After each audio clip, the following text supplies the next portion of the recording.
Good evening, everyone, and welcome to the Brian Crombie radio show on Saga 960. How people have spent the pandemic and what transitions they've gone through and how they've sort of gone through a creative process to reinvent themselves is something that's interested me.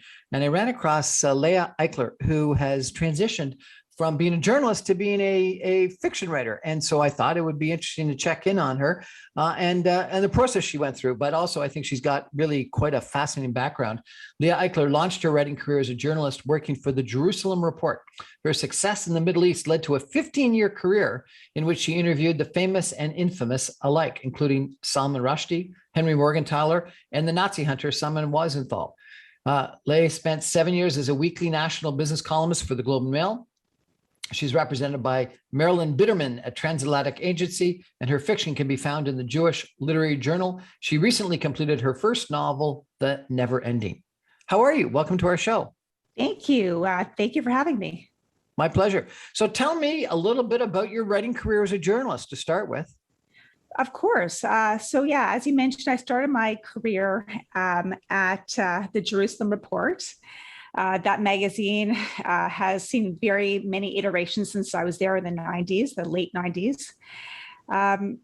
I think I've always wanted to be a writer from the time I was very little.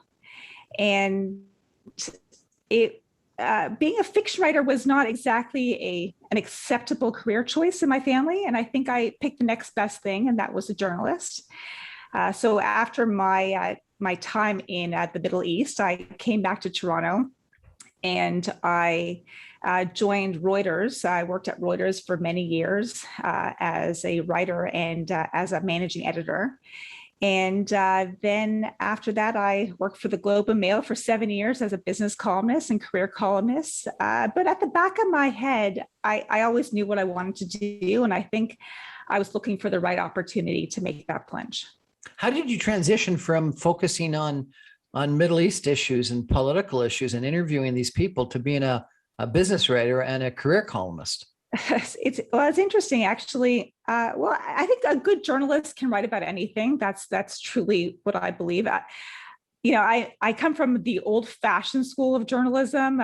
So there are things that I read nowadays that haunt me because I'm very rigid in my interpretation of journalism. But my time in the Middle East as well, I was a young reporter, so I was tasked to write about anything. I mean, I could interview politicians one day, and the next day I could be writing about a beer that launched out of Egypt. So, I mean, it really kind of ran the gamut. And when I moved back to Toronto and joined Reuters again, I covered many different topics. But, it's funny, when I was in Jerusalem, one of the managing editors there pulled me aside and said, because journalism is a hard career, especially nowadays, but he pulled me aside and said, if you're a business journalist, you will never go hungry. And I took those words to heart, and I decided that I better learn this business stuff pretty quickly. And I did, and it was necessary for my career at Reuters and then for my later stint as the columnist at the Globe. Fantastic. And tell me about this first novel. It sounds like it really developed out of your experiences. Tell me about it. You were the deputy editor at Reuters at the time, I understand. That's correct. So my first novel, which is the publication date and is yet to be determined, is called The Never Ending. You can learn about it on my website. I can give you the URL later. But The Never Ending did come out of my experience as a journalist. And I really wanted to capture what it's like to be a journalist. It really is a vocation like none other. I used to say it's akin to being a firefighter.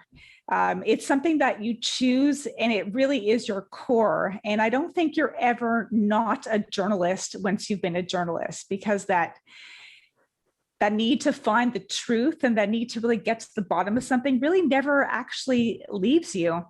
So I processed some of my experiences, but also some of the trauma I went through working as a journalist in my book, The Never Ending. The fictional book follows a journalist who becomes obsessed with a story about a missing girl. But really, the story is one of self-exploration and about exploring her own trauma. And the story that the journalist, her name is Laura, in my novel, the story she becomes obsessed with is this girl that goes missing one day from her front porch in San Francisco. And while I was working at Reuters, I was very closely involved with the Madeleine Mccann story. So for those that don't remember, Madeleine Mccann was a young girl who disappeared from a resort in Portugal when her parents were dining very close by. And it fascinated people. To this day, the British media still talks about Madeleine McCann sightings and where she could have possibly ended up and who kidnapped her. And it really captured, the story really hit something very deep inside me. And I think it had to do in part with the fact that I had a child around the same age as Madeleine at the time. And I was working exceptionally long hours. I would start work at 5 a.m. Sometimes I'd go until 10 or 11. And I had a very young son at home. And I found myself in the middle of the night checking in on him to see if he was still in his bed. Yeah. So, and it's interesting, actually, he has a room that looks a little bit like yours at the time. And I ended up sleeping on his floor more often than I'd like to admit, because I think I was traumatized by this sudden loss of a child. And I think that's a nerve that would hit a lot of people, even if they don't have children. They understand consciously what it means to all of a sudden turn around and have a young child disappear. And that haunted me for quite a while. Of course, I moved on from that job, and I processed some of those thoughts in the book. We're having an interesting conversation tonight, and I'm going to pronounce your name wrong. I apologize. Leah Eichler, is that right? You got it exactly right. Perfect. Leah Eichler, I apologize, yes. Who has been a journalist with the Globe and Mail, with the Jerusalem Post, with Reuters, and has now become a fiction writer and really, it's an adventure. It sounds like the story is really quite scary. Losing a child and a journalist that pursued the story and had her own traumas that she had to deal with as she went through that. We're going to take a break and come back more in just a minute. Stay with us. Perfect.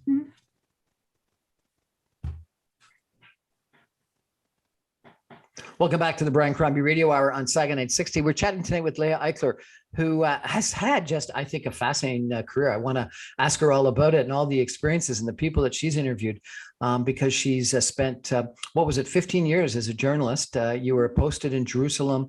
Was it Jerusalem you were posted in, or Tel Aviv? In Jerusalem, correct. Yes. In Jerusalem, and covering the Middle East. And says that you did stories on Salman Rushdie and other people, and then on newly launched beers. And so you had quite the spectrum of different stories that you published, and then came back and worked with Reuters, and then I presume covering the Middle East again with Reuters, and then with the Globe and Mail business and career. And so that's an interesting transformation that you had to go through there. And now you're a fiction writer. And you've published some short stories and your first novel, and we're going to talk a little bit more about it. You said that one of the issues in the story and in your short stories, and that you've sort of encountered yourself, is intergenerational trauma. Tell me about intergenerational trauma and what is it, and how have you experienced, and how do you write about it? Yeah, of course. So a lot of my writing, it's interesting when you write fiction, especially when you transition from nonfiction to fiction, and you share your work, people immediately want to know, well, is this true? And it's funny because as a journalist, you know exactly what's true. I mean, truth is a very certain thing. You have two sources that authenticate the truth for you. So in fiction, I actually really found a way to get into a deeper truth. So there were, and it's come out in many ways in my writing. I mean, no, you would never recognize, or my family and friends would never recognize anyone in my writing, but there were emotions and experiences that rang true for me. And I realized a lot of it was processing what, is referred to as intergenerational trauma. So I was raised. I was raised in Toronto. I grew up in a very Orthodox Jewish environment. I've since kind of strayed strayed tremendously from those roots. But I was raised by my grandmother and grandfather, and they were both Holocaust survivors. And so they had, it was a very interesting environment in that I was in this very kind of cloistered subsection of Toronto where everyone I knew was either Orthodox and Jewish and largely Hungarian, even though it's such a small section of the population. That was my entire world. And there were my grandparents were, and the rest of my family actually were very quiet about their experiences. My grandmother didn't talk about Auschwitz. My grandfather didn't talk about the labor camps that he worked in. They really didn't want to talk about the siblings that were killed. And I had to pull it out of them slowly by slowly, but it's not something they really wanted to relate to me. I'll give you an example. When I was little, and my grandmother, of course, being Orthodox, would be fully clothed, down to her wrists and ankles. But when she was cooking or baking in the kitchen, she would lift her sleeves, and you could see the tattoos that she got in Auschwitz that labeled her. The numbers, I'll never forget them. They were A-6545. And when I was a child, I asked her, I said, what was that number on your arm? Because in Judaism, you're actually not allowed to mark your skin at all. So it was very shocking to see her you're not even allowed to write on your skin in pen.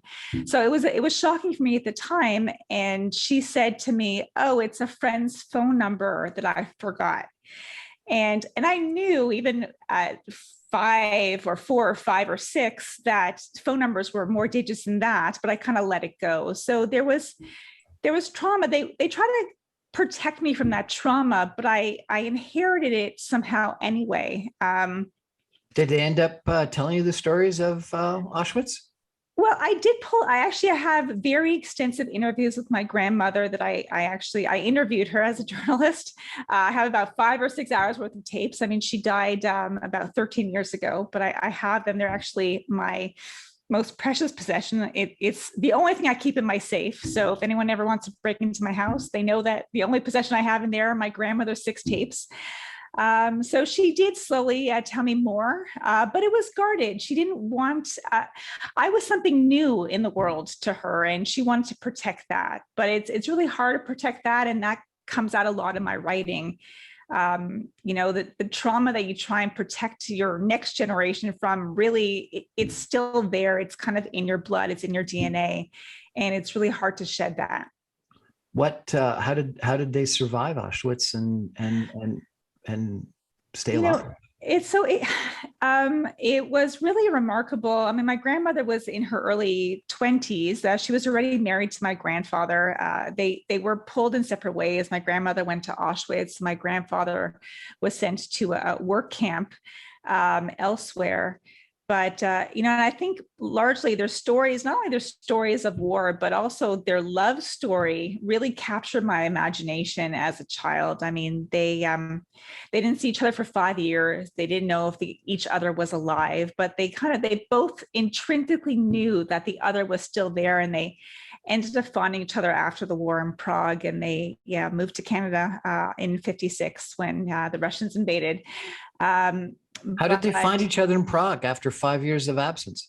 So, there were a lot of agencies at the time. My grandmother, when so to answer your question, she survived Auschwitz.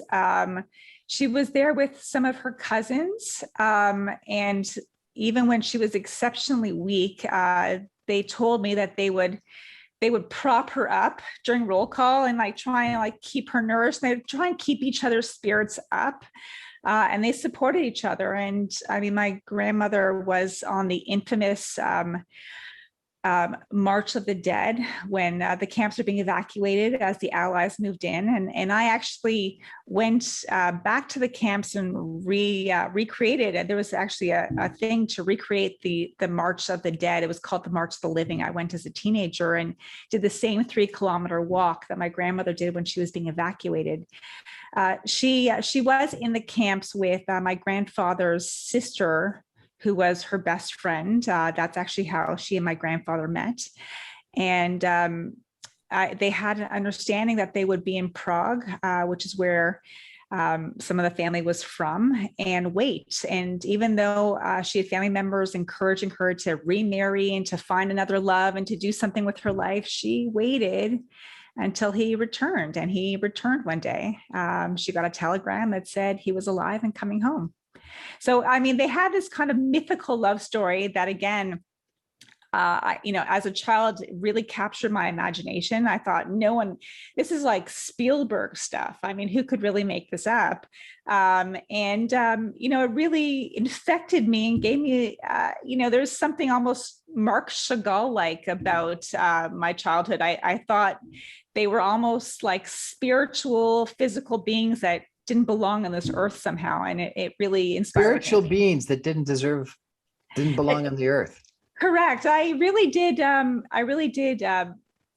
guess there was something, very mythical about them when I was a child. And that does come across in my fiction. I hope this isn't too personal, but no. You mentioned it. So I have to ask you, why were you raised by your grandparents, not your parents?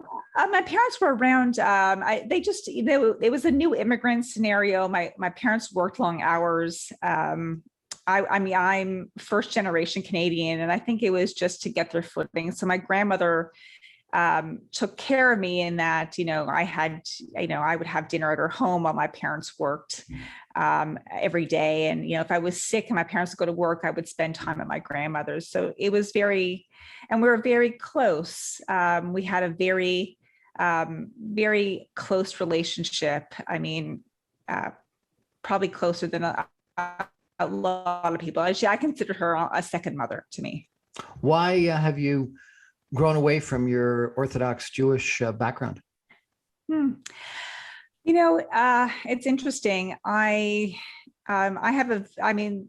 faith is still very much a part of me, and it plays a lot into my books. I mean, my first novel, The Never Ending with the Journalist, she's also an assimilated Jew, but who leaves the faith, but is very caught up in Kabbalah. So there's a mythical element that I still find very dear.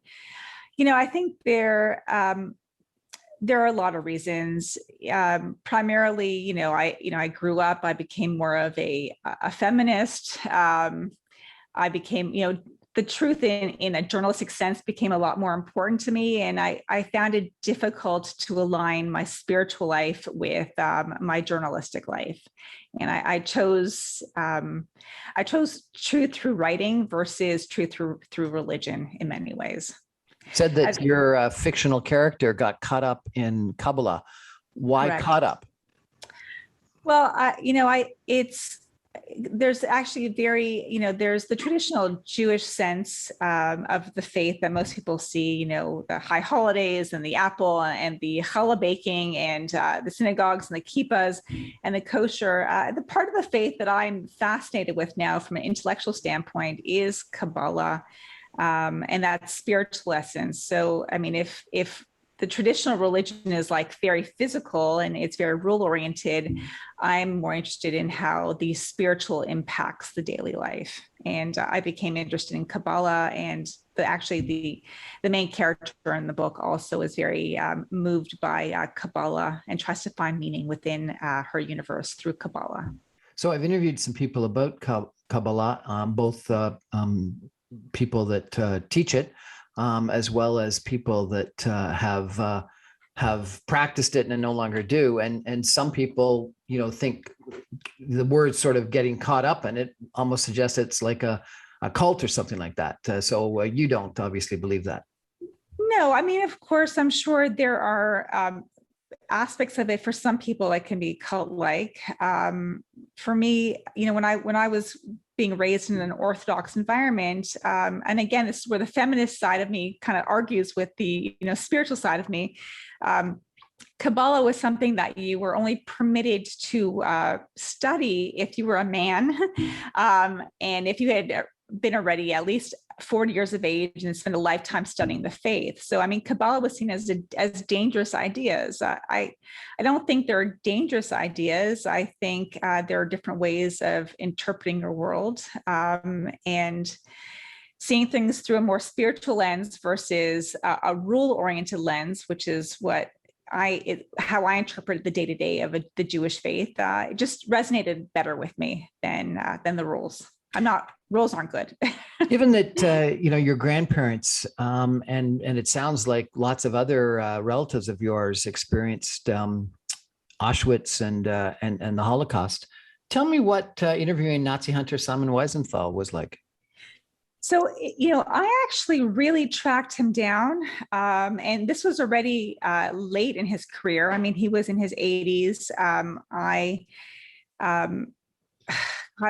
Again, he was one of these mythical characters I grew up with. I mean, we watch these movies like, about Nazi hunters, and I wanted to meet the original Nazi hunter. And he was, like a lot of celebrities and a lot of very famous people, he was very down to earth. I met him at his office in Vienna, where he was still working into his 80s. And he was a very, down to earth gentleman, very soft spoken, but, very committed to his cause. And I've always admired people that are committed to a cause and actually pursue their life's goal because they feel that they need to make a difference in this world. And that really, that also really resonated with me.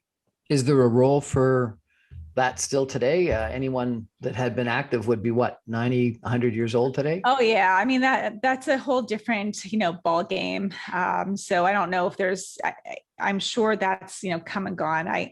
I'm not even a huge fan of people persecuting, Nazi criminals right now anymore who are in their 90s.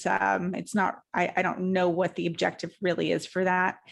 But what I did take away from that is that you need to be true to yourself. You need to know what you need to accomplish on this universe and in this world. And I think given the pandemic and given the real changes that we're going through in our world right now, I think now is the time to really self-reflect and examine what is it that you're put on this earth to do, and are you doing it? And I had to really ask myself that question when before the pandemic hit, but really during the pandemic, is what do I want to accomplish in this world? What would I be proud to leave this world with? And that came out with fiction.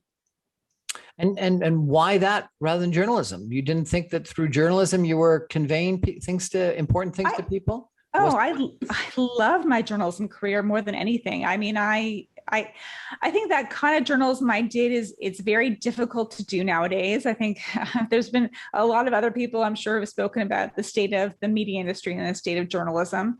And I so admire journalists. And I did, I was a journalist for many years, and I'm very proud of those years. But I want to get at a deeper truth, and I felt that the best way I could do that was through fiction. And it also called to me inside me. I mean, sometimes you need to know what moves you, and that's what moved me. If people want to check out your book and or, I don't know, register to get it once it's published, Sure. You said there's a website they can go to? Yeah, they can go to, it's just my name, leaheichler.com. So I'll spell it for you because it's very hard to pronounce. Leah is Leah. So, and Eichler is EICHLER.com. And from there, you can read some of my other fiction that's already been published, some short fiction, and then get updates about the book. And I'm happy to talk about my short fiction as well, because that's a whole different ballgame, but it's also something I quite enjoy. We're chatting with Leah Eichler tonight about her life as a journalist in the Middle East, about her grandparents who survived Auschwitz, about being, I guess, an immigrant to Canada and coming to terms with feminism, and I guess you sort of suggested that you assimilated a little bit and lost your Orthodox Judaism, and now I love the way that you said finding your truth and what you were put on this world to achieve, and going through that metamorphosis during the last little while. Fascinating. We're going to take a break for some messages and come back more with Leah in just a minute. Stay with us.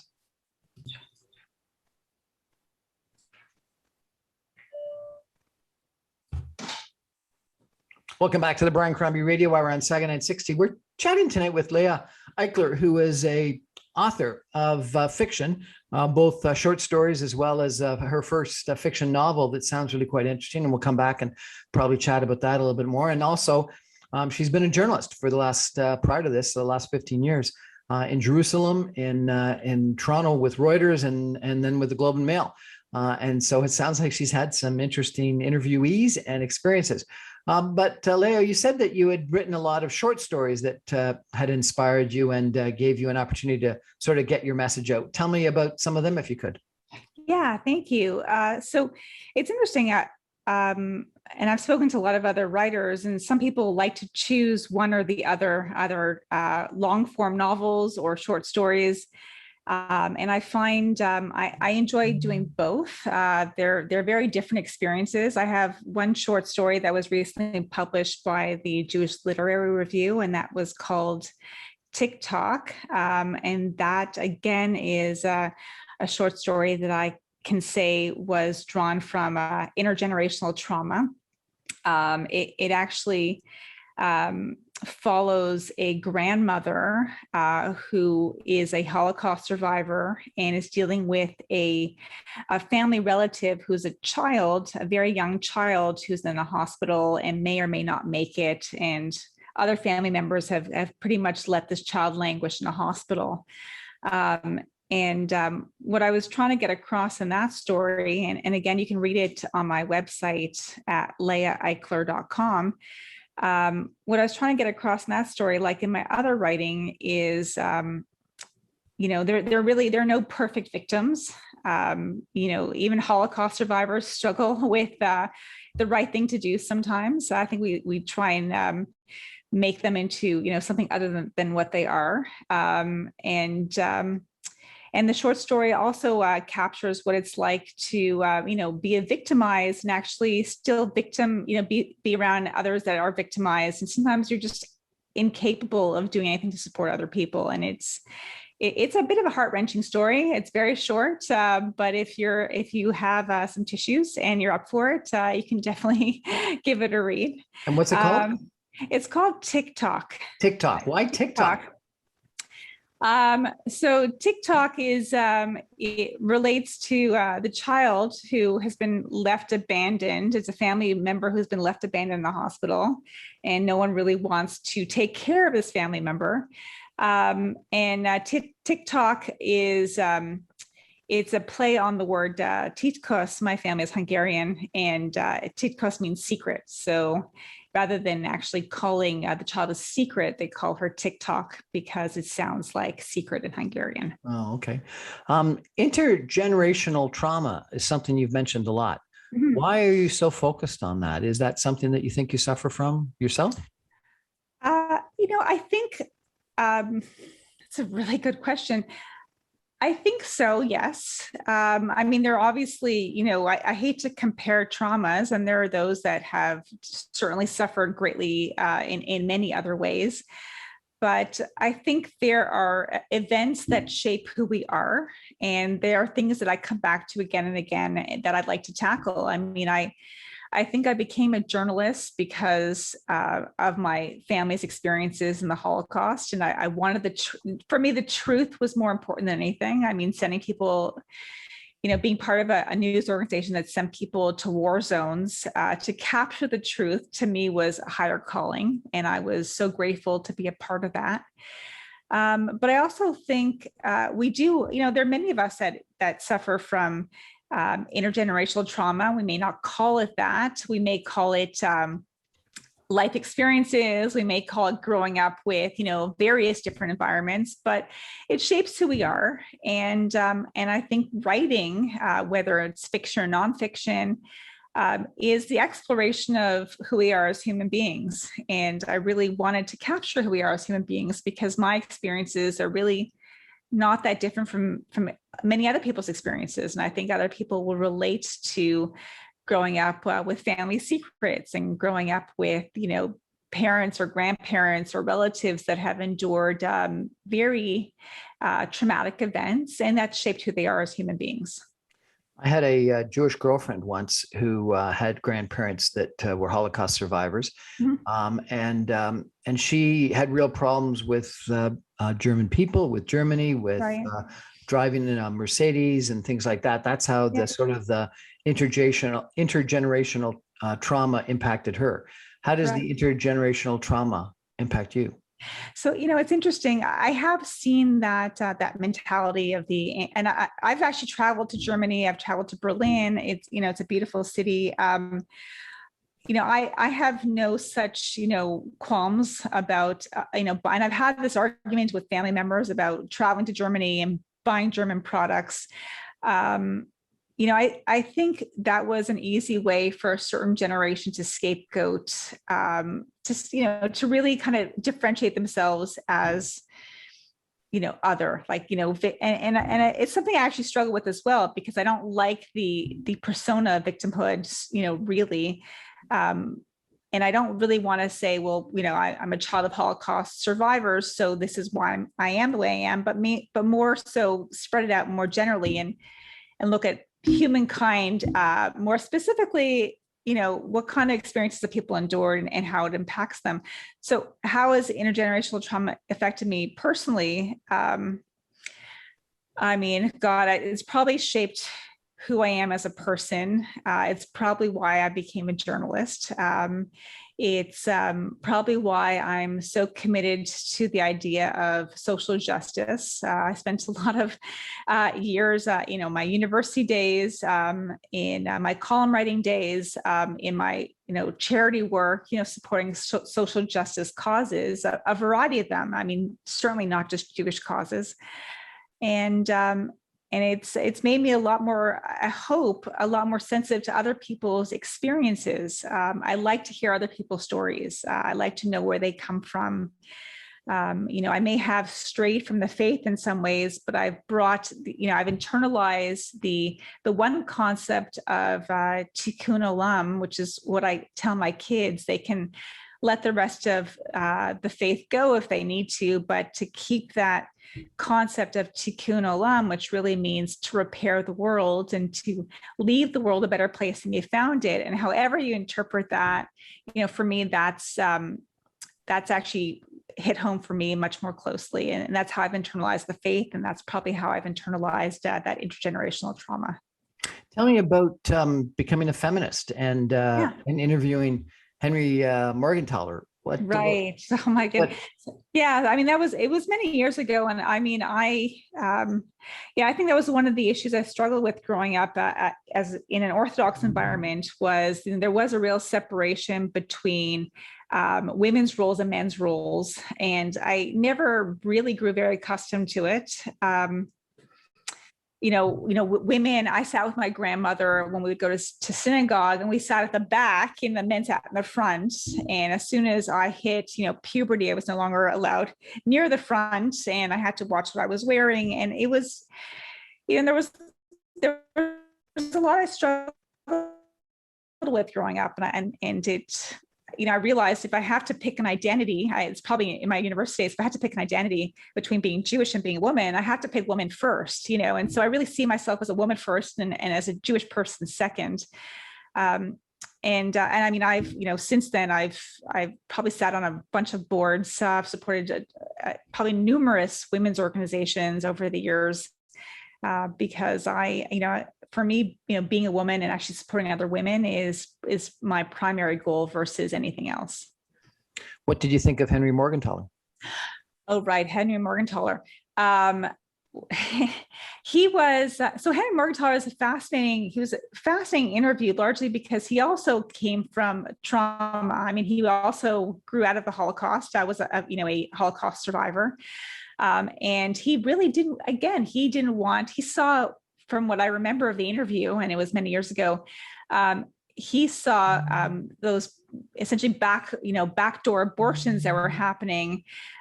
He saw that as a Holocaust of sorts happening in his newfound country. I mean, women were dying because of lack of access to abortions. And for him, that was just a human rights violation that he could no longer tolerate. And he was willing to go to jail for it. I mean, he was really a hero. And I know it's hard for people to hear sometimes, but he was my hero. And I was a huge admirer, and I sought out to interview people who I hugely admired. So Weisenthal was one, and Morgenthaler was another. Yeah. That's fascinating. I've never heard the description of backdoor abortions as a Holocaust before. But that really sort of puts a whole different depiction on how horrid the practice was, and how many mothers or mothers to be and children were obviously negatively impacted by the whole process. Oh, for sure. I mean, people died, or were severely maimed, if they're not killed, because they didn't have access to proper health care. And I mean, it is a human rights issue, and he believed it was a human rights issue. And he went to jail for it. So, I mean, it was really, he was a doctor, he was compassionate, and he believed that this was part of his mission. So, I had great admiration for him. I really did. In your bio, you describe that you're living with your not husband, NOT-husband. Correct. Explain, Correct. if you could. Yes. So it's interesting, I do live, we have a blended family. So I have children, Asriel and Lily. And my partner, my not husband, Isaac, is of Jamaican descent. So he's brought in a whole new element into our lives. And, I settled on not husband because, things like partner seemed very formal and businesslike, and significant other seemed very, like trying too hard and politically correct. And we live together, and, he helps raise my children, and, we are in every sense of the word, really married, but not married under the eyes of the law. I mean, we're common law, and I settled on not husband because it sounded funny, to be honest. And also it just captured a kind of lightheartedness. I mean, people get very serious about their descriptors, and I wanted something that was lighthearted, but still captured the love that we share in our household. Wonderful. You say it's a blended family. So did he bring children to the family as well? Sorry, no, I mean, by blended, I'm part, he brought his sisters and his, huge family, but no other children, no. Okay. And why aren't you married? Do you not believe in marriage anymore? It's a good question. I don't really feel that I have been married. I think this is a process of removing some of the rules that I think I keep. As I get older, rules seem less and less important to me. And I think it's for some people. I'm not adverse to the idea of marriage. I think it's lovely, but it's also not necessary. And as I've seen firsthand, the paper really doesn't capture what we have, and it doesn't keep people together either. So, we're chatting with Leah Eichler tonight. She's a author of fiction that's going to be released, of short fiction that has already been released, that's available on her website, leaheichler.com. And she's also been a journalist in Jerusalem, covering Middle Eastern issues, with Reuters covering Middle Eastern issues, where she's interviewed some fascinating individuals, and also a columnist with the Globe and Mail covering business and career issues. We're going to take a break and come back with some concluding comments in just a minute. Stay with us.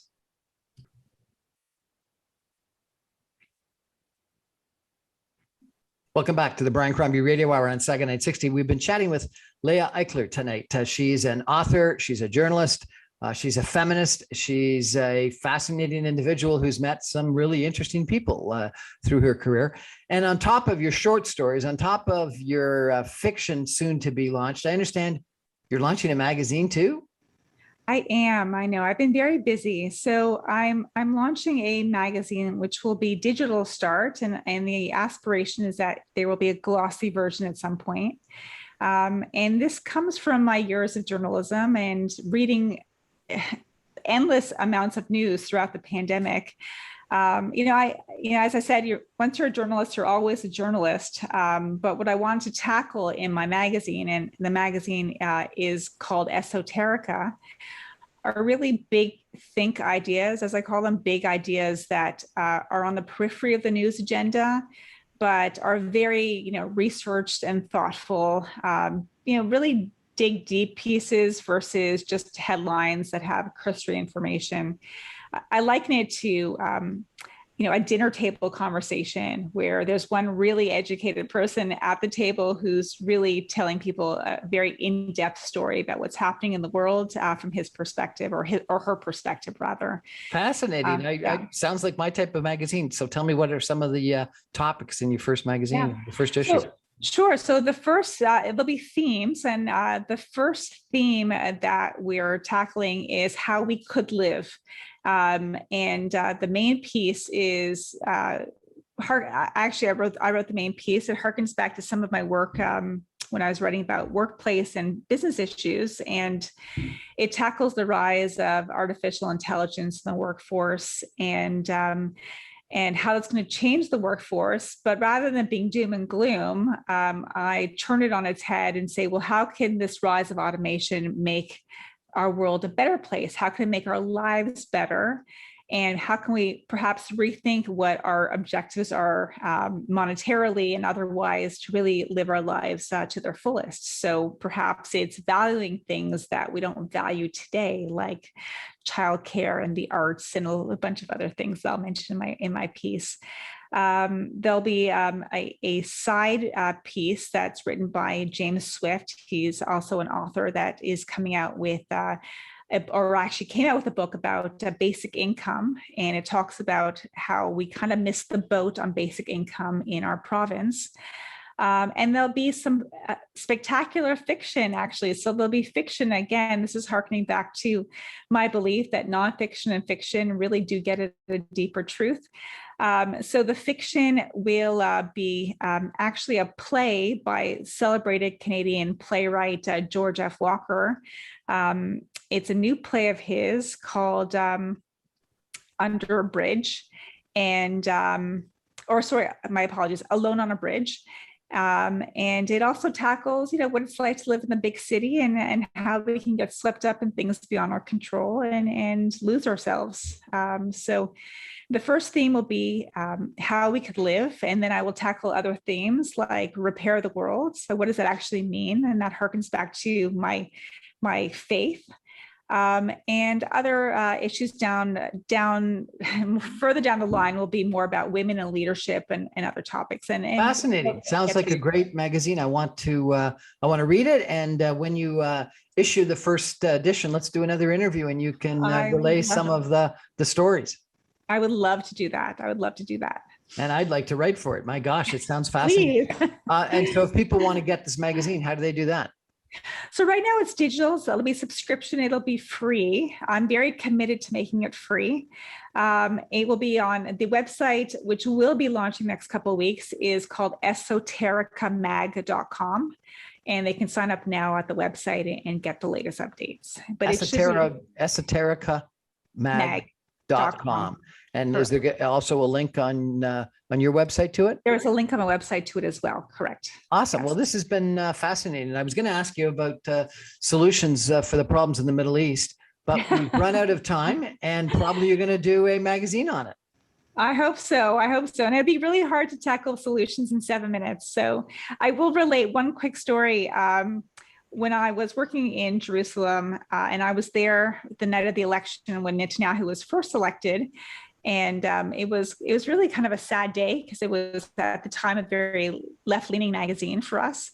But I had a journal, one of my mentors at the time told me not to get too excited about anything that happens in the Middle East, because it's the oldest story ever told.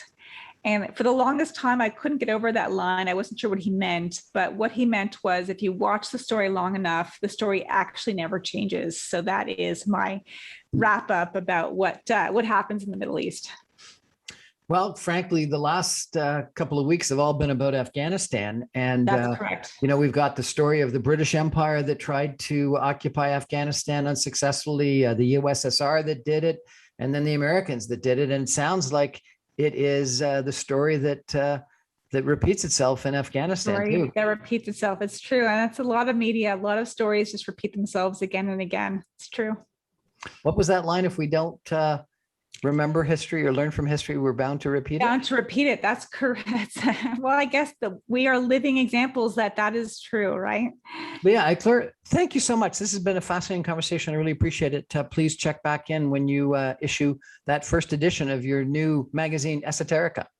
Thank you so much. This has been great. I really appreciate your time. And remind us the website we go to if we want to check out your short stories and your fiction. Sure. LeahEichler.com. I'll spell it LeahEichler.com. Leah Eichler, thank you so much for joining us. What a pleasure. Thank you very much. That's our show for tonight. I'm on every Monday through Friday at 6 o'clock on 960 AM. You can stream me online at www.saga960am.ca.